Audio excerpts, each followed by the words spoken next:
نحمده ونستعينه ونستغفره ونعوذ بالله من شرور أنفسنا وسيئات أعمالنا من يهده الله فلا مضل له ومن يضلل فلا هادي له وأشهد أن لا إله إلا الله وحده لا شريك له وأشهد أن محمدًا عبده ورسوله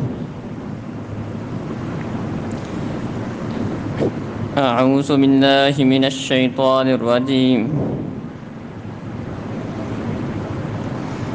يا أيها الذين آمنوا اتقوا الله حق تقاته ولا تموتن إلا وأنتم مسلمون يا أيها الناس اتقوا ربكم الذي خلقكم من نفس واحدة وخلق منها زوجها وبث منهما رجالا كثيرا ونساء واتقوا الله الذي تساءلون به والأرحام إن الله كان عليكم رقيبا يا أيها الذين آمنوا اتقوا الله وقولوا قولا سديدا يصلح لكم أعمالكم ويغفر لكم ذنوبكم ومن يطع الله ورسوله فقد فاز فوزا عظيما أما بعد فإن خير الحديث كتاب الله وخير الهدي هدي محمد صلى الله عليه وسلم وشر الأمور محدثاتها وكل محدثة بدعة وكل بدعة ضلالة وكل ضلالة في النار وإن يمسسك الله بضر فلا كاشف له إلا هو وَإِن يُرِدْكَ بِخَيْرٍ فَلَا رَادَّ لِفَضْلِهِ يُصِيبُ بِهِ مَن يَشَاءُ مِنْ عِبَادِهِ وَهُوَ الْغَفُورُ الرَّحِيمُ۔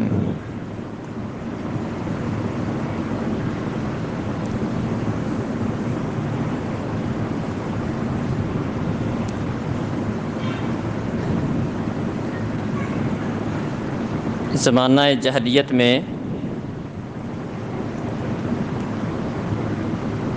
لوگ کئی قسم کے توہمات اور بد عقیدگیوں کا شکار تھے۔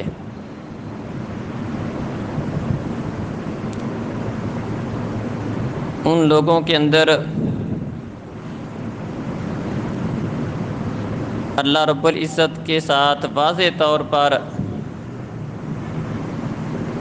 شرک اور کفر کے ساتھ ساتھ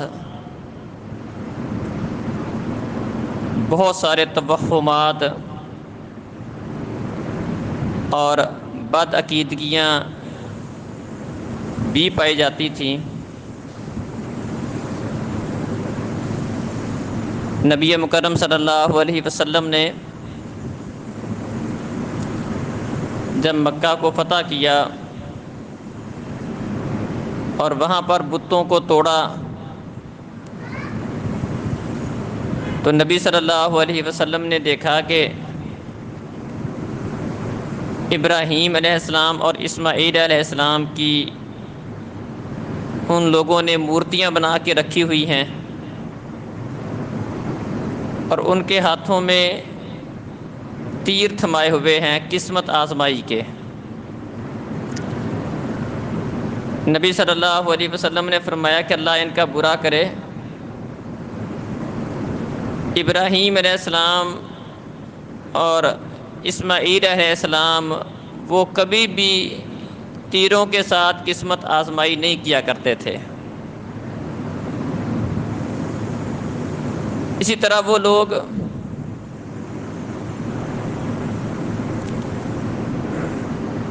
مختلف چیزوں میں ذاتی طور پر خیر و شر کے قائل تھے۔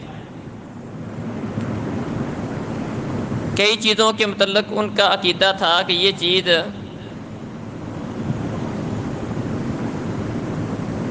یہ دن، یہ وقت نحوست والا ہے،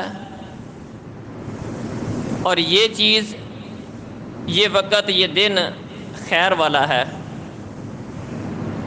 وہ چیزوں کے ذاتی نفع اور نقصان کے قائل تھے کہ ذاتی طور پر چیزوں کے اندر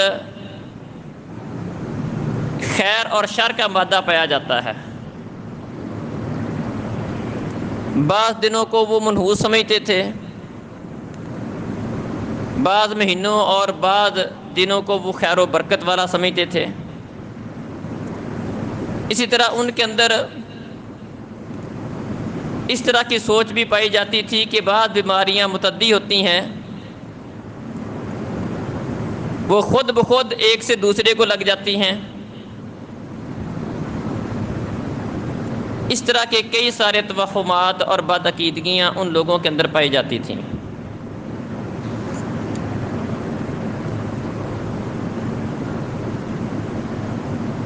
اسی طرح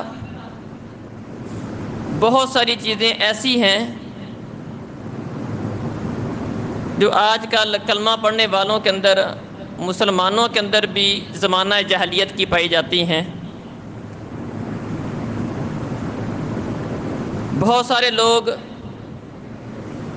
ذاتی طور پر چیزوں کے منحوس ہونے اور ان کے خیر و شر کا ان کے اندر پائے جانے کا عقیدہ رکھتے ہیں۔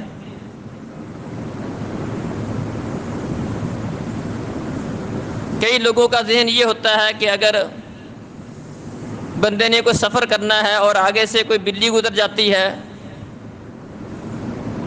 تو وہ اس سے برا شگون لیتے ہوئے اس سفر کا کرنا درست نہیں سمجھتے،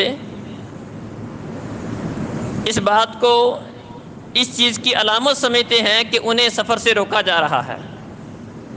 گویا کہ بلی نے آ کے انہیں بتایا کہ تمہارا سفر کرنا درست نہیں ہے۔ اگر ان کی دیوار پر آ کر کوا بولتا ہے تو کئی لوگ اس طرح کی بات ان سے سننے کو ملتی ہے کہ یہ کسی مہمان کی آمد کی اطلاع دے رہا ہے۔ گویا کہ یہ سوچ پائی جاتی ہے کہ کوا بھی اس بات کی سمجھ رکھتا ہے، یہ آنے والے کسی وقت کے متعلق، کسی بات کے متعلق بتا سکتا ہے۔ گاڑیوں کے اوپر بہت سارے لوگوں نے جوتا باندھا ہوتا ہے جو اس بات کی علامت ہوتی ہے کہ اس طرح کرنے سے ان کی گاڑی نقصان سے محفوظ رہے گی، ان کو کسی قسم کی کسی کی نظر نہیں لگے گی۔ بعض لوگ مہنگا مکان بناتے ہیں اور گھر کے چھت کے کنارے پر ایک ہنڈیا، کالی ہنڈیا الٹی کر کے رکھ دیں گے، جس کا مقصد یہ ہوتا ہے کہ ایسا کرنے سے گھر نظر بد سے محفوظ رہے گا، یہ ہنڈیا گھر کو بری نظر سے بچائے گی۔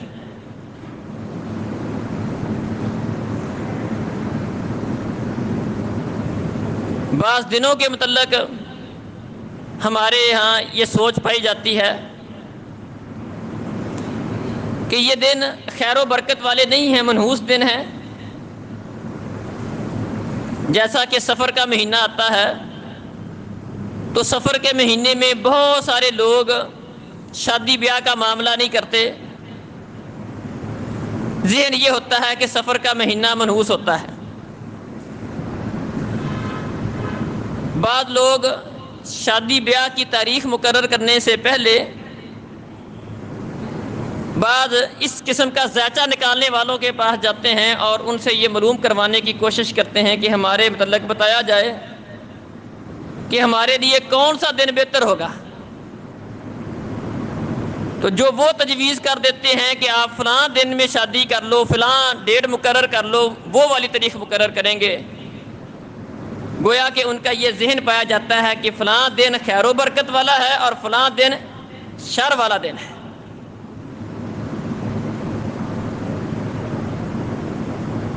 بعض لوگ شام کے وقت سورج غروب ہونے کے بعد جھاڑو دینا اس کو صحیح نہیں سمجھتے، ایسا کرنے سے ان کے نزدیک برکت اٹھ جاتی ہے، رزق میں کمی ہو جاتی ہے۔ یہ بہت ساری وہ والی توہمات ہیں، بد عقیدگیاں ہیں جو زمانہ جاہلیت کے اندر لوگوں کے اندر پائی جاتی تھیں، اور آج کل بھی اس طرح کی بد عقیدگیاں اور توہمات مسلمان کہلوانے والوں کے اندر پائی جاتی ہیں۔ ہمارا دین اسلام اس بارے میں ہماری رہنمائی کرتا ہے کہ حقیقی طور پر نفع اور نقصان صرف اور صرف اللہ رب العزت کے اختیار میں ہے۔ ذاتی طور پر کسی بھی چیز میں نفع اور نقصان دینے کی صلاحیت نہیں ہے۔ نفع اور نقصان اللہ رب العزت کے اختیار میں ہے۔ اس کے علاوہ کوئی دن فائدے والا ہو جائے، کسی کو فائدہ دے دے، کوئی دن کسی کے لیے منحوس ثابت ہو جائے، وہ دن اس کو نقصان پہنچا دے، ایسا نہیں ہے۔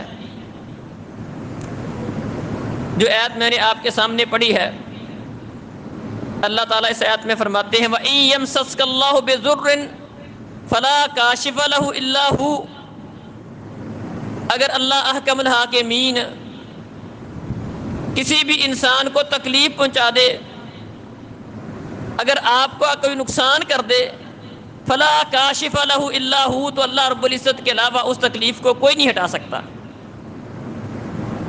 تکلیف کو دور کرنے والی ہستی اللہ رب العزت کی ہستی ہے، نقصان نفع اللہ تعالیٰ کی طرف سے ہے۔ وَإِن يُرِدْكَ بِخَيْرٍ فَلَا رَادَّ لِفَضْلِهِ، اگر اللہ احکم الحاکمین آپ کے ساتھ کسی بھلائی کا ارادہ کرے تو اللہ رب العزت کے اس فضل کو آپ سے کوئی نہیں ہٹا سکتا ہے۔ یصیب بہ من یشاء من عبادہ، کوئی اپنا فضل اپنے بندوں میں سے جس کو چاہتا ہے عطا کرتا ہے، وہو الغفور الرحیم، اور اللہ بخشنے والا مہربان ہے۔ اسی طرح ایک موقع پر عبداللہ ابن عباس رضی اللہ عنہ کو نبی مکرم صلی اللہ علیہ وسلم نے یہ بات ارشاد فرمائی تھی، فرمایا یا غلام احفظ اللہ یحفظک، احفظ اللہ تجدہ تجاہک، اے لڑکے احفظ اللہ یحفظک، اللہ کا خیال رکھ، اللہ کا دھیان رکھ، اللہ کی حفاظت کر، اللہ تیری حفاظت کرے گا۔ اللہ ہماری حفاظت کا محتاج نہیں۔ اللہ کا دھیان، اللہ کا خیال رکھنے سے مراد یہ ہے کہ اللہ رب العزت کی نافرمانی سے اپنے آپ کو بچا کے رکھ، اور اس بات کی طرف دھیان رکھ کہ اللہ نے کن کاموں کا کرنے کا حکم دیا ہے اور کن کاموں سے منع کیا ہے۔ جو اللہ کہتا ہے، جو اللہ چاہتا ہے وہ کر، اور جو اللہ نہیں چاہتا، جو اللہ نہیں کہتا اور جس سے اللہ منع کرتا ہے اس سے رک جا۔ اگر تو ایسا کرے گا تو یقیناً اللہ احکم الحاکمین تیری حفاظت کرے گا۔ احفظ اللہ تجدہ تجاہک، اللہ کا دھیان کر، اللہ کی طرف اپنا خیال رکھ، اپنا بھروسہ، اپنا اعتماد، اپنا توکل، اپنا سارا کچھ اپنے رب کو سمجھ۔ احفظ اللہ تجدہ تجاہک، اگر تو اللہ کا خیال رکھے گا، اللہ کا دھیان کرے گا، ہر وقت اللہ رب العزت کو اپنے سامنے پائے گا۔ اپنا معاون، اپنا مددگار، اپنا حمایتی، ہر شر سے تیری حفاظت کرنے والا اپنے اللہ کو پائے گا۔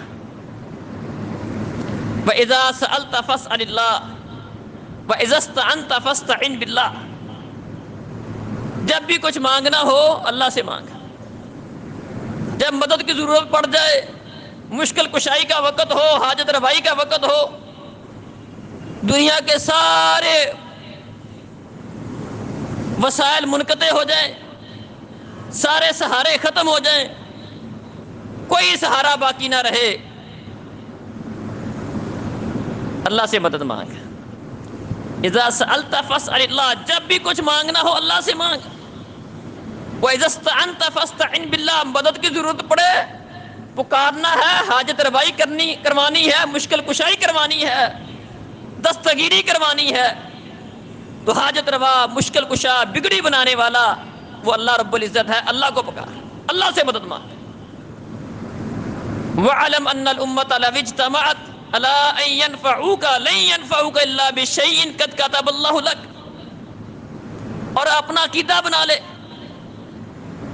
اپنی سوچ بنا لے، اس بات کو اپنے دل و دماغ میں بٹھا لے کہ اگر سارے لوگ مل کر اس بات کی کوشش کریں، محنت کریں، تگو دو کریں، ساری دنیا مل جائے اور مل کر تیرا کوئی فائدہ کرنا چاہے، تیرا کوئی بلا کرنا چاہے، اور اللہ احکم الحاکمین نے تیرے لیے وہ بلا نہیں لکھا، اللہ کے کاغذوں میں تیرے لیے وہ بلا نہیں ہے، اللہ کی نے تیری تقدیر میں وہ فائدہ نہیں لکھا، سارے مل کر تیرا کوئی فائدہ کرنا چاہیں، بلا کرنا چاہیں، فائدہ پہنچانا چاہیں، کسی شر سے بچانا چاہیں، اللہ نے مقدر میں فائدہ نہیں لکھا، سارے مل کر تیرا فائدہ نہیں کر سکتے۔ وَعَلَمْ أَنَّ الْأُمَّةَ لَوِ اجْتَمَعَتْ عَلَىٰ أَن يَضُرُّوكَ لَن يَضُرُّوكَ إِلَّا بِشَيْءٍ قَدْ كَتَبَ اللَّهُ لَكَ، اور اس بات کا بھی ذہن بنا لے، یہ بات بھی جان لے، اس کو پلے باندھ لے کہ اگر سارے لوگ مل کر، ساری امت مل کر، سب دنیا جہان کے لوگ مل کر تیرا کوئی نقصان کرنا چاہیں، اللہ نے نقصان نہیں لکھا، تیرا کوئی نقصان نہیں کر سکتے۔ نفع نقصان اللہ رب العزت کے اختیار میں ہے، اس کا مالک اللہ تعالیٰ ہے، مشکل کشائی کرنے والا، حاجت روائی کرنے والا، تیرے مسئلوں کو حل کرنے والا اللہ رب العزت ہے۔ یہ عقیدہ دیا پیارے نبی صلی اللہ علیہ وسلم نے اپنے ماننے والوں کو، اور یہ بات سمجھائی اللہ رب العزت نے اپنے نبی کو بھی، اس امت کو بھی، إِن يَمْسَسْكَ اللَّهُ بِضُرٍّ فَلَا كَاشِفَ لَهُ إِلَّا هُوَ، کوئی مسئلہ بن جائے، پریشانی آ جائے، کوئی دکھ ہو، کوئی تکلیف ہو، اللہ رب العزت کے علاوہ کوئی اس کو دور نہیں کر سکتا۔ بیماری دور کرنی ہے، مفلسی دور کرنی ہے، فقر فاقہ دور کرنا ہے، تیرا کوئی قرض اتارنا ہے، تیرے مسئلے حل کرنے ہیں، اللہ کے علاوہ تجھے نقصان سے بچانے والا کوئی نہیں۔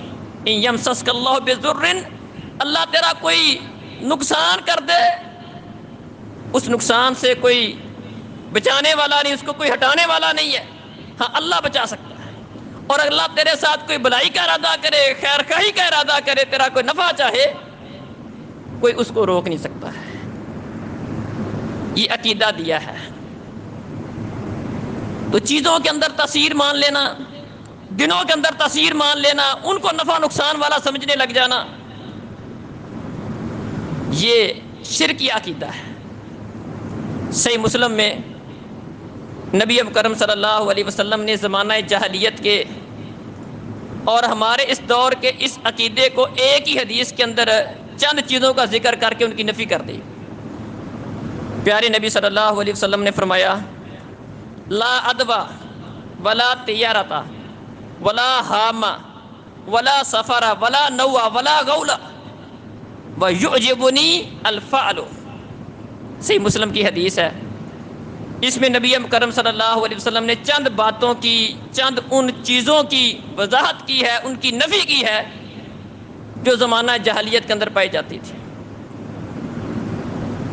ایک چیز ان کے اندر، جس طرح کہ میں نے بتایا اس حدیث میں ان کا نام لے کر فرمایا، لا ادوا، کوئی بیماری ذاتی طور پر متعدی نہیں ہوتی۔ اس بات کو سمجھ لیں، ان لوگوں کا ذہن یہ تھا کہ ذاتی طور پر خود بخود بیماری ایک سے دوسرے کو لگ جاتی ہے، فرمایا ایسا نہیں ہوتا۔ بعض لوگ اس کو بیماری کے متعدی ہونے کی نفی کرتے وقت اس سے آگے بڑھ جاتے ہیں کہ آپ بیمار کے ساتھ، مریض کے ساتھ جس طرح مرضی خلط ملط ہوتے رہیں، کوئی مسئلہ نہیں بنے گا۔ یہ مطلب بھی نہیں اس کا۔ بیماری ذاتی طور پر متعدی نہیں ہے کا مطلب یہ ہے کہ خود بخود ایک سے دوسرے کو لگ جائے، ایسا نہیں ہے۔ ہاں یہ ہو سکتا ہے کہ ایک بندے کے اندر بیماری ہے، اس کے جراثیم بیمار کے ساتھ خلط ملط ہونے کی وجہ سے وہ جراثیم جو اس کے اندر ہیں وہ دوسرے کے اندر منتقل ہو گئے ہیں، اس وجہ سے دوسرے کو بیماری لگ گئی ہے، ایسا ہو سکتا ہے۔ لا ادوا کے مفہوم میں یہ بات شامل نہیں ہے کہ بیماری کے جراثیم بھی دوسرے کو نہیں لگ سکتے ہیں۔ نبی مکرم صلی اللہ علیہ وسلم نے فرمایا کہ کسی مریض آدمی کو لا یورد الممرض علی المصح، صحیح مسلم کے اندر یہ حدیث ہے کہ بیمار کو تندرست کے پاس نہیں لے کے جاؤ، بیمار بندے کے پاس، بیمار کے پاس تندرست کو نہیں لے کے جاؤ کا مطلب کیا؟ بیمار اور تندرست کو آپس میں خلط ملط نہیں کرو، دو مطلب ہیں اس کے۔ بعض اوقات ایک بندہ بیمار ہے، کسی شدید بیماری کے اندر مبتلا ہے، دوسرا بندہ بالکل اس سے خلط ملط ہوتا ہے، اس کے ساتھ زیادہ اس کا تعلق بنتا ہے، تو بعض جراثیم اس بندے کو لگ جاتے ہیں جس کی وجہ سے اس کا بھی مسئلہ بن جاتا ہے۔ پھر دوسرا مسئلہ اس سے یہ بنتا ہے کہ بعض دفعہ اس کی وجہ سے مسئلہ نہیں بنا، جس اللہ رب العزت نے پہلے بندے کو بیمار کیا تھا وہ اللہ احکم الحاکمین کے حکم کے ساتھ دوسرا بندہ بیمار ہو جاتا ہے، لیکن اس کے ذہن میں یہ بات آتی ہے کہ میں فلاں کے پاس گیا تھا، اس کے ساتھ بیٹھا تھا، اس وجہ سے میرا مسئلہ بنا ہے۔ آپ نے اس ذہن کو خراب ہونے سے بچانے کے لیے فرمایا کہ آپس میں ان کا اختلاط مت کرو، تاکہ کسی کی سوچ غلط نہ ہو جائے، اس کا نظریہ نہ بدل جائے۔ کسی کی سوچ کو غلط ہونے سے بچانے کے لیے فرمایا کہ اس طرح کا معاملہ نہ کرو۔ ورنہ نبی کریم صلی اللہ علیہ وسلم نے بعض اوقات بیمار بندے کے ساتھ بیٹھ کر کھانا شانا بھی کھایا ہے، لیکن صرف اور صرف اس حدیث کا جو مفہوم ہے وہ یہ ہے کہ بیماری ذاتی طور پر متعدی نہیں ہوتی ہے، لیکن کسی کا ذہن اس طرح بن جائے کہ بیمار کے ساتھ بیٹھا تھا، بیماری متعدی ہونے کی وجہ سے وہ بیماری مجھے لگ گئی، اس کا ذہن خراب نہ ہو جائے۔ اس لیے فرمایا فرّ من المجذوم فرارک من الاسد، آپ مجذوم سے، کوڑ کے مریض سے اس طرح دور رہو جس طرح کے شیر سے دور رہتے ہو۔ اس کا مطلب بھی یہی ہے کہ کوئی ایسا مریض ہے وہاں سے اگر بیمار تھا، اس کے ساتھ دوسرا بندہ مسئلہ بن گیا، کسی اور کو بھی بن گیا، اس کی سوچ غلط نہ ہو جائے، اس کا عقیدہ خراب نہ ہو جائے کہ اس سے مجھے بیماری لگی ہے۔ صحابی رسول کہتا ہے کہ آپ کہتے ہیں اللہ کے رسول بیماری متعدی کوئی نہیں ہوتی ہے، بعض اوقات ہمارا ایک اونٹ خارش والا ہوتا ہے، باقی اونٹوں میں موجود ہوتا ہے، تو باقی اونٹوں کو بھی خارش پڑ جاتی ہے۔ پیارے نبی صلی اللہ علیہ وسلم نے عقیدے کی اصلاح کی، فرمایا پہلے کو خارش کس نے لگائی تھی؟ جس اللہ رب العزت نے پہلے اونٹ کو خارش زدہ کیا تھا، وہ اللہ رب العزت اس بات پہ قادر ہے کہ باقیوں کو بھی خارش ڈال سکتا ہے۔ پہلا بھی تو خارش والا بنا تھا، اس کو تو بیماری لگی تھی، جو اللہ پہلوں کو بیمار کر سکتا ہے دوسرے کو بھی کر سکتا ہے۔ تو مفہوم اس کا یہ ہے کہ بیماری خود بخود متعدی نہیں ہوتی ہے، ایک سے دوسرے کو لگ جائے ایسا تو نہیں ہے۔ ہاں یہ ہو سکتا ہے کہ ایک کے جراثیم دوسرے میں جانے کی وجہ سے ایسا کوئی مسئلہ بن سکتا ہے۔ اس لیے پیارے نبی صلی اللہ علیہ وسلم نے مریض سے ذرا اختلاط سے بچنے کا اس وجہ سے بھی حکم دیا، اور اس وجہ سے بھی کسی بندے کا اگر اس طرح کا مسئلہ نہیں بنا، اللہ کے حکم سے اس کو بیماری لگ گئی، اس کا ذہن یہ نہ بن جائے کہ اس کو بیماری لگی تھی اور اس سے مجھے لگ گئی ہے، اس ذہن سے بچانے کے لیے کہ بیماری متعدی نہیں ہوتی، اس لیے آپس میں اختلاط سے اس لیے منع بھی کر دیا۔ تو ایک بات اس حدیث میں کیا فرمائی؟ لا ادوا، لا ادوا، بیماری ذاتی طور پر بذات خود متعدی ہو، ایک سے دوسرے کو لگ جائے ایسا نہیں ہوتا۔ ہاں اللہ کا حکم ہو، اللہ رب العزت اس کو بیمار کیا ہے، اللہ چاہے اس کو بھی بیمار کرنا چاہے اس کو بھی کر سکتا ہے، اور اللہ کے حکم سے اس کے جراثیم دوسرے کو لگ جائے اور دوسرا بھی بیمار ہو جائے، اللہ کے حکم سے ایسا ہو سکتا ہے۔ بذات خود ایک بیماری دوسرے تک چلی جائے ایسا نہیں ہوتا، اللہ کے حکم سے ایسا ہو سکتا ہے۔ اور دوسری بات ولا تیارتا، بدشگونی، برا شگون لینا یہ بھی نہیں ہے۔ لا تیارتا اس کا مطلب بعض اوقات انسان کوئی آواز سنتا ہے، اس سے کوئی ذہن بنا لیتا ہے، کسی آواز کو منحوس سمجھ لیتا ہے، اور کسی ایسی چیز کو جس کو وہ پسند نہیں کرتا اس سے کوئی اپنا تاثر قائم کر لیتا ہے کہ اس طرح کی آواز آئی تھی یہ مسئلہ بنا، یہ چیز گزری تھی اس لیے ایسا بن گیا، فلاں آیا تھا اس لیے ایسا ہو گیا۔ برا شگون کسی سے لے لیتا ہے، نحوست پکڑ لیتا ہے۔ پیارے نبی صلی اللہ علیہ وسلم فرمایا کہ دین اسلام میں کسی سے نحوست پکڑنا، بدشگونی لینا اس طرح کا مسئلہ نہیں ہوتا ہے، بلکہ ایک حدیث میں ابو داود کے اندر حدیث ہے، پیارے نبی صلی اللہ علیہ وسلم نے 3 دفعہ یہ بات فرمائی، الطیارۃ شرکن، الطیارۃ شرکن، الطیارۃ شرکن، بد نحوسی پکڑنا، کسی سے نحوست پکڑنا اور برا شگون لینا یہ شرک، کیونکہ گویا کہ یہ سمجھا جا رہا ہے کہ یہ چیز بھی نفع کر سکتی ہے یا نقصان کر سکتی ہے، ایسا ہونے سے میرا نقصان ہو گیا، وہ اس چیز کے اندر نفع نقصان کی صلاحیت مان رہا ہے۔ جبکہ نقصان کرنے کی صلاحیت صرف اور صرف اللہ رب العزت کے اختیار میں. کسی کا نقصان کرنا کسی اور چیز کو نقصان دینے والا سمجھ رہا ہے. پھر میں الطیارۃ شرک، یہ ایک قسم کا شرک ہے. اور پھر اس کا حل بھی بتایا. فرمایا ما منا الا، لوگوں کا مسئلہ اس طرح کا بن جاتا ہے، بعض کا ذہن میں بات آ جاتی ہے کہ ایسا ہونے سے ایسا ہوا.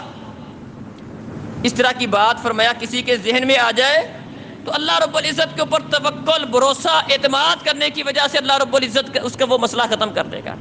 اگر کسی کے ذہن میں اس طرح کی بات آئے بھی تو وہ اس کو جگہ نہ دے. مطلب یہ ہے کہ اس کو جگہ نہ دے اور اپنا اعتماد، اپنا بھروسہ، اپنا توکل اللہ کے اوپر رکھے، اس کے اوپر اعتماد نہ کرے. ذہن میں بات آ جائے، کوئی اس طرح کی آواز سنی ہے، اس طرح کی کوئی بات یا چیز دیکھی ہے اور اس کی وجہ سے ذہن میں بعض اوقات بات آ جاتی ہے، یا اس طرح کا کوئی کام کسی کی وجہ سے ہو گیا، مطلب کوئی ایسا ہوا اور اس کے بعد کوئی الٹ کام ہو گیا، کسی کے ذہن میں بات آئے فوراً یہ سمجھے کہ نہیں، اللہ کے اوپر بھروسہ، اعتماد اور توکل کرنے سے فرمایا اس کا وہ ذہن صاف ہو جائے گا. اور بلکہ فرمایا کہ اگر کسی کا یہ مسئلہ بنے، صحابہ کہنے لگے اللہ کے رسول اگر کسی کا یہ مسئلہ بن جائے تو کیا کرے؟ فرمایا اللہ کے اوپر اعتماد کا اظہار کرے، کہے اللہم لا خیر الا خیرک ولا طیر الا طیرک ولا الہ غیرک، کہ اللہ خیر صرف اور صرف تیری طرف سے ہے اور یہ نحوست والی چیز کوئی نہیں ہے، اس طرح کا کوئی مسئلہ نہیں ہے اور تیرے علاوہ کوئی معبود نہیں ہے. اس طرح کی بات کرنے سے، اللہ رب العزت کے اوپر اعتماد اور بھروسے والا معاملہ کرنے سے اللہ تعالیٰ اس کا مسئلہ، یہ والا معاملہ اس کو کفارہ بنا دے گا گویا کہ. اما عائشہ رضی اللہ عنہ بیان کرتی ہیں کہ نبی مکرم صلی اللہ علیہ وسلم کے ساتھ میرا نکاح شوال میں ہوا تھا اور میری رخصتی بھی شوال میں ہوئی تھی. اس بات کو بیان کرنے کا جو مقصد ہے وہ یہی ہے کہ زمانہ جاہلیت کے اندر جس طرح ہمارے ہاں سفر کے مہینے کو منحوس سمجھا جاتا ہے، زمانہ جاہلیت کے اندر بھی یہ بات پائی جاتی تھی کہ وہ لوگ شوال کے مہینے کو منحوس سمجھتے تھے.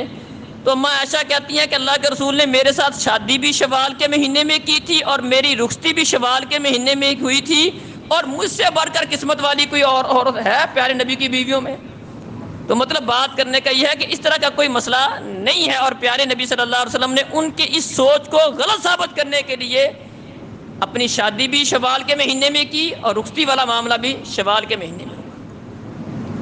اسی طرح اس بات کو بھی سمجھنے کی ضرورت ہے کہ اس طرح کسی سے شگون لینا، اس سے اپنا اس کے اوپر اعتماد کر لینا، ذہن بنا لینا، بلکہ ایک مسلمان کو جو کام کرنے کا جو اسلوب بتلایا گیا ہے وہ یہ بتلایا گیا ہے کہ کوئی بندہ بھی کوئی بھی کام کرتا ہے تو اس کے لیے 3 باتوں کا بنیادی طور پر انسان کو خیال رکھنا چاہیے.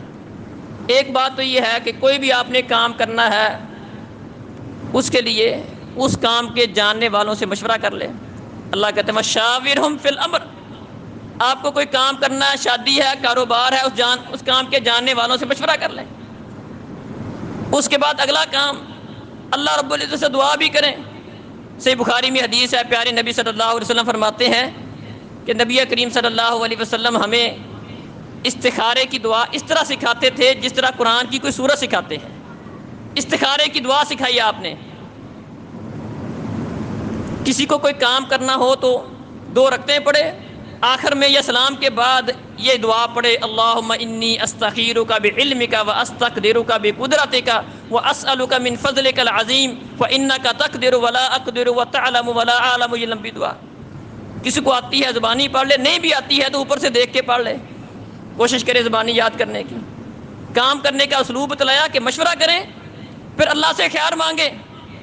استخارے کا بھی مفہوم لوگوں نے اپنا اپنا بنا رکھا ہے کہ استخارہ کرنے کا مطلب ہے کوئی خواب آئے گا، کوئی اشارہ ملے گا. کبھی لوگوں نے کوئی استخارے کے سینٹر بنا رکھے ہیں، دکانیں کو رکھی ہیں کہ آؤ جی ہم تمہارا استخارہ نکالتے ہیں. یہ سارے ڈرامے بازیاں ہیں، ایسا کوئی مسئلہ نہیں ہے. استخارے کا مفہوم سمجھیں کہ استخارے کا مفہوم یہ ہے کہ آپ نے کام کرنا ہے، اللہ سے دعا ہے استخارہ کہ اللہ میں نہیں جانتا، تو جانتا ہے، تو غیب کو جاننے والا، مجھے نہیں پتہ ہے. اگر تو یہ سمجھتا ہے، تو یہ جانتا ہے اللہ کہ یہ کام میرے لیے فائدے مند ہے، میری قسمت میں کر دے. دنیا آخرت کے لحاظ سے میرے لیے فائدے مند ہے، اس کو میری قسمت میں کر دے، میرے لیے آسانی کر دے. اور اگر تیرے علم میں یہ ہے کہ یہ کام میرے لیے فائدے مند نہیں ہے، دنیا آخرت کے اعتبار سے میرے لیے فائدے مند نہیں ہے، اللہ مجھے اس کام سے بچا لے. یہ دعا ہے کہ اللہ میرے لیے فائدے مند ہے تو قسمت میں کر دے، فائدے مند نہیں ہے تو بچا لے۔ اس چیز کا نام استخارہ ہے۔ اس کے لیے کوئی سونے سے پہلے کرنا، کوئی خواب کا آنا، کوئی اشارہ کا ملنا، یہ کوئی چکر نہیں ہے۔ نہ ہی استخارے کا یہ مفہوم ہے کہ کسی کے پاس جاؤ ہمارا استخارہ نکال دو اور ہمیں بتاؤ کرو گے یا نہ کرو، یہ کوئی چکر نہیں ہے۔ کسی کو کوئی نہیں پتا کہ یہ ٹھیک ہے نہیں ٹھیک ہے۔ بس استخارے کا مطلب ہے اللہ سے دعا کرو، مشورہ کرو اور اللہ سے دعا بھی کرو، اللہ فائدے مند ہے تو آسان ہی کر دے، اللہ فائدے مند نہیں تو کام سے بچا لے، بس اللہ سے دعا ہے۔ اور ایک سے زیادہ دفعہ بھی بندہ کر سکتا ہے۔ اس کے لیے خواب کا آنا، کوئی اشارے کا ملنا کوئی شرط نہیں ہے، اس طرح کی کوئی بات نہیں ہے۔ اور اس سے اگلا معاملہ ذہن بن جائے آپ کا کسی کام کے کرنے پر یہ کام کرنا چاہیے، مشورہ بھی کر لیا، استخارہ بھی کر لیا، اگلا معاملہ یہ ہے کہ ذہن بن گیا، پھر کیا کرے؟ فَإِذَا عَزَمْتَ فَتَوَكَّلْ عَلَى اللَّهِ۔ آپ کا ذہن بن گیا، آپ نے پختگی کے ساتھ اس بات کو طے کر لیا کہ اللہ کے اوپر بھروسہ کر کے اس کام کو کرنا شروع کریں، پھر تذبذب کا شکار نہ ہو، پھر بھی یہ ڈاواں ڈول ہونا، کروں نہ کروں، یہ کروں وہ کروں گا، خدشات کا ظاہر، وہ ایک بہت بڑا بعض اوقات لوگ ان کسی نتیجے پر ہی نہیں پہنچتے ہیں، وہ بیچارے پریشان ہی رہتے ہیں۔ اس ترتیب سے اگر کام کریں گے تو یقیناً اللہ تعالیٰ وہ آپ کے لیے بہتری والا معاملہ کرے گا۔ مشورہ کریں، اللہ سے خیر مانگیں، اللہ سے استخارہ کریں، اللہ سے دعا کریں، اللہ تو جانتا ہے، فائدے مند ہے تو قسمت میں کر دے، نہیں تو بچا لے۔ اس کے بعد جو سمجھ آئی وہ کرنا شروع کر دیں، اور پھر اللہ کے اوپر اعتماد کریں، بھروسہ کریں کہ میں نے اللہ سے دعا کی تھی، اللہ سے کہا اللہ فائدے مند ہے میری قسمت میں کر دے، نہیں فائدے مند تو بچا لے، اللہ پر بھروسہ کریں، پھر جو سمجھ آتی ہے اس کے اوپر ڈٹ جائیں۔ یہ مطلب ہے کام کرنے کا۔ کر کے دیکھیں، انشاءاللہ آپ کو آپ کی زندگی میں اللہ دکھائے گا۔ یہ میرا ذاتی تجربہ ہے، کئی دفعہ ہم نے ایسا ہوا کہ کئی معاملات میں استخارہ کیا، کچھ وقت گزرنے کے بعد اللہ رب العزت نے اس کا مشاہدہ کروایا کہ ہاں ہاں جو یہ بات تھی وہ ٹھیک تھی۔ وقتی طور پر دھچکا بھی لگتا ہے بعض کا، یار یہ اس میں نہ سمجھ آنے والی بات تو کوئی نہیں، کم ہوا نہیں ہے، رکاوٹ بن گئی ہے، مسئلہ بن گیا، پھر بھی کیا وجہ کیا ہے؟ اللہ تعالیٰ دکھاتا ہے کہ واقعتاً یہ بات ٹھیک تھی، اسی طرح ٹھیک تھا تیرے لیے۔ تو خیر یہ کسی بھی کام کے کرنے کا طریقہ ہے۔ تو اس میں کسی سے نحوست پکڑنا، بدشگونی والا معاملہ لے کر اپنے کام کو چھوڑ دینا، اس کی بجائے کیا ہے؟ فرمایا اگر کسی کے ذہن میں کوئی اس طرح کی بات آ بھی جائے، اللہ پر بھروسہ کرے، اعتماد کرے، اور اللہ کے اوپر اعتماد کرتے ہوئے یہ کہے اللہ خیر تیری طرف سے ہے، لا خیر الا خیرک ولا تیرا۔ کوئی شگون والا بدشگونی والا کوئی مسئلہ نہیں ہے، نحوست والا کوئی مسئلہ نہیں ہے، ہم کسی سے کوئی نحوست نہیں پکڑتے، بدشگونی کسی سے نہیں لیتے، اللہ کے اوپر اعتماد کرے۔ اور اگلی بات ولا حامتا، حامہ نہیں ہے۔ حامہ کے بھی کئی مطلب بیان کرتے ہیں، ایک مطلب یہ بیان کرتے ہیں کہ حامہ وہ سمجھتے تھے کہ یہ پرندہ ہے، جس طرح ہمارے ہاں الو، اس کو منحوس سمجھا جاتا ہے، بلکہ کسی کو الٹا نام پکارنا ہے اس کو الو کے ساتھ، بیچارہ الو اتنا بدنام ہو گیا کہ کسی کو کوئی اس طرح کا کوئی نام، کسی کی تشبیہ دینی ہو کہ جو بالکل جس کی عقل کام نہیں کرتی ہے، نحوست والا معاملہ کرتا ہے، اس کو الو کہہ کے پکارتے ہیں۔ حالانکہ جس طرح یہ ہمارے ہاں الو کو منحوس سمجھا جاتا ہے، یہ الو کو منحوس سمجھنے والا کوئی چکر نہیں ہے، کوئی پرندہ اس طرح کا منحوس ذاتی طور پر نحوست اس کے اندر پائی جاتی ہو، ایسا کوئی چکر نہیں ہے۔ یہ زمانہ جاہلیت کی سوچ ہے۔ وہ بعض پرندوں کے متعلق اس طرح کی سوچ رکھتے تھے کہ یہ پرندہ منحوس ہے، یہ پرندہ نظر آ جائے کام الٹا ہوگا، یہ پرندہ رات کے وقت نظر آ گیا پتہ نہیں کو مر جائے گا، جس طرح کے ہمارے یہاں پایا جاتا ہے یہ سوچ پائی جاتی ہے۔ کسی کے کنارے پر وہ سمجھ لے الو بولتا سن لے، اس کو دیکھ لے، اس کا دماغ ہی خراب ہو جاتا ہے۔ تو یہ سوچ زمانہ جہلیت کی ہے۔ فرمایا ولا حامتا، اس طرح کا کوئی چکر کوئی نہیں ہے، حامہ والا کوئی مسئلہ نہیں۔ ولا سفر، فرمایا سفر کو منحوس سمجھنے والا بھی کوئی چکر نہیں ہے۔ زمانہ جہلیت کے اندر لوگ سفر کے مہینے کو بھی منحوس جانتے تھے، جس طرح شوال کے متعلق میں نے بتایا، اسی طرح سفر کے مہینے کو بھی وہ لوگ منحوس جانتے تھے، اس کے اندر خیر و برکت سے اس کو خالی سمجھتے تھے، اور اس میں شادی بیاہ والا معاملہ، کوئی خوشی والا معاملہ کرنا، اس سے گریز کرتے تھے۔ آپ نے نفی کر دی، اصلاح کر دی عقیدے کی۔ فرمایا سفر کو منحوس سمجھنے والا کوئی چکر نہیں ہے۔ تو خام کا دنوں کو اپنی طرف سے کسی کو منحوس سمجھ لینا، کسی کو برکت کا باعث سمجھ لینا، دن سارے کے سارے اللہ کی طرف سے ہیں، مہینے سارے کے سارے اللہ کی طرف سے ہیں، اپنی طرف سے بعض دنوں کو بعض مہینوں کو منحوس قرار دے لینا، یہ اسلام کے اندر اس کا کوئی تصور نہیں ہے۔ اور اگلی بات، بلکہ آپ دیکھ لیں کوئی بھی دن لے لیں، وہ دن بعض لوگوں کے حساب سے منحوس ہو سکتا ہے اور بعض کے اعتبار سے بڑا برکت والا ہوگا۔ ایک ہی دن کئی لوگوں کے لیے منحوس ثابت ہوگا، کئی لوگوں کے لیے برکت والا ثابت ہوگا۔ 10 محرم کا دن تھا، اللہ رب العزت نے موسیٰ علیہ السلام کو فرعون سے نجات دی۔ ہمارے ہاں 10 محرم کو بھی نحوست والا دن سمجھا جاتا ہے، اس میں کوئی شادی کر لے رہے، کوئی بہت بڑا اس کو گناہ سمجھا جاتا ہے۔ حالانکہ ایسا کوئی چکر نہیں ہے۔ 10 محرم کا دن وہ دن تھا جس میں اللہ رب العزت نے موسیٰ علیہ السلام اور ان کے ساتھیوں کو فرعون سے نجات دی تھی۔ اب ایک طرف دیکھیں کہ یہ دن موسیٰ علیہ السلام اور ان کے ساتھیوں کے لیے اس سے بڑا برکت والا دن کون سا ہو سکتا ہے؟ ہاں، فرعون کے لیے دن منحوست والا ثابت ہوا، جبکہ حقیقی طور پر دن منحوس نہیں ہے، فرعون کے لیے ثابت ہوا، اور یہی دن موسیٰ اور اس کے ساتھیوں کے لیے برکت والا ثابت ہوا۔ تو ایسا ہو سکتا ہے کہ ایک دن کوئی ایک وقت کسی کے لیے نحوست والا ثابت ہو جائے، وہ علیحدہ بات ہے، ذاتی طور پر دن منحوس کوئی نہیں ہے۔ ذاتی طور پر کوئی دن، نہ منگل کا دن منحوس ہے، نہ کوئی بدھ کا منحوس ہے، یہ خام خواہ کی لوگوں کی باتیں ہیں، ایسا کوئی چکر نہیں ہے، نہ کوئی مہینہ منحوس ہے ذاتی طور پر۔ ہاں، کوئی وقت، کوئی پیریڈ، کوئی لمحہ کسی کے لیے نحوست والا ثابت ہو جائے، کسی اور کے لیے وہی لمحہ برکت والا بھی ثابت ہو سکتا ہے۔ اسی طرح اگلی بات فرمائی ولا نوعا، یہ ستاروں کی تاثیر والا کوئی چکر نہیں ہے۔ ستارے فلاں ستارے، ان کا ذائچہ نکال کر یہ لوگوں نے اخباروں کے اندر باقاعدہ میگزین چھپتے ہیں، لوگ اپنی قسمت کا حال ستاروں سے معلوم کرنے کے چکر میں رہتے ہیں۔ فرمایا یہ کفری عمل ہے، شیطانی عمل ہے، جاہلیت کا کام ہے۔ ولا نوعا، ستاروں کے اندر کوئی تاثیر نہیں۔ اللہ نے خود قرآن کے اندر ستاروں کا مقصد بیان کیا ہے کہ ہم نے ان ستاروں کو کس لیے بنایا ہے؟ لتہتدوا، تاکہ تم رہنمائی حاصل کر سکو، راستے معلوم کر سکو۔ رات کے وقت آپ کو آپ کی سمت معلوم کرنی ہے، ستاروں کے ساتھ سمتیں معلوم کرتے تھے لوگ، اس کے ساتھ وقت کا تعین کر لیتے تھے۔ اسی طرح فرمایا کہ ہم نے اس کو آسمان کی زینت بنایا ہے، ہم نے اس کے ساتھ آسمان کو روشن کیا ہے، اور اس ستارے کے ساتھ اللہ تعالیٰ شیطانوں کو رجم کرتے ہیں۔ یہ مقاصد اللہ نے بیان کیے ہیں۔ باقی ان کے اندر کوئی ذاتی تاثیر سمجھ لینا کہ فلاں ستارہ ملنے سے فلاں کام ہو جائے گا، فلاں کام مطلب یہ فلاں ستارہ، فلاں کا ستارہ گردش میں ہے جی، فلاں اس طرح ہے جی، فلاں اس طرح ہے، یہ ساری کفریہ اور شرکیہ باتیں ہیں، ایسا کوئی مسئلہ نہیں ہے۔ تو آپ نے اس کی بھی نفی کی۔ ولا غولا، اور اگلی بات فرمائی یہ غول بھی نہیں ہے۔ غول کیا ہے؟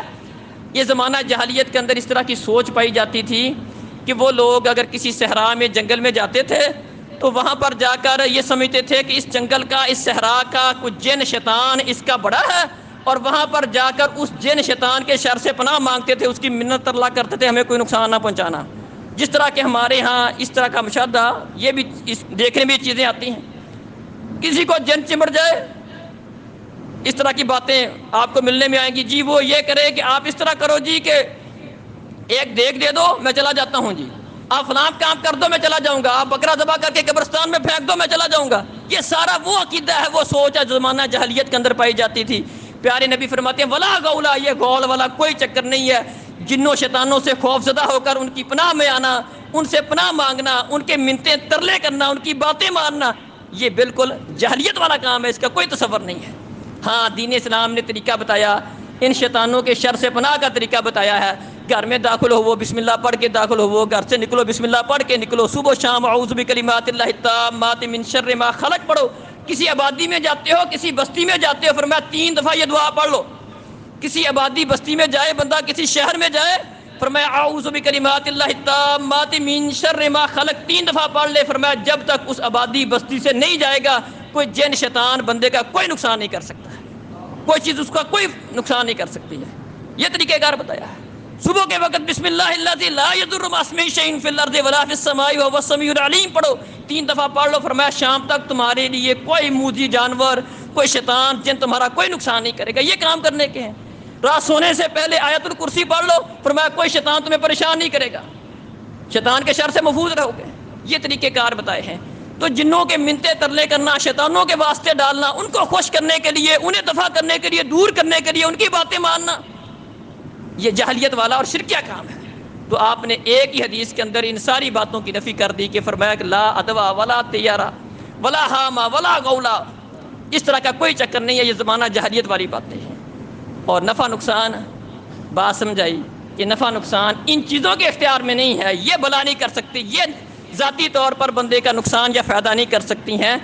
ذاتی طور پر فائدہ اور نقصان کرنے والی ذات صرف اور صرف اللہ رب العزت کی ذات ہے، اور اللہ رب العزت سے ہی اپنے نفع کی اور اپنے نفع کی امید رکھنی چاہیے، اور اللہ تعالیٰ سے ہی اس بات کی دعا کرنی چاہیے کہ اللہ ہمیں ہر قسم کے شر سے محفوظ رکھ۔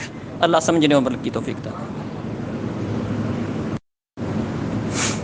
ان الحمد للہ نحمده ونستعینه ونستغفره ونعوذ باللہ من شرور انفسنا وسیئات اعمالنا من يهده الله فلا مضل له ومن يضلل فلا هادي له وأشهد أن لا إله إلا الله وحده لا شريك له وأشهد أن محمدا عبده ورسوله أما بعد فإن خير الحديث كتاب الله وخير الهدي هدي محمد صلى الله عليه وسلم وشر الأمور محدثاتها وكل محدثة بدعة وكل بدعة ضلالة وكل ضلالة في النار أقول قولي هذا أستغفر الله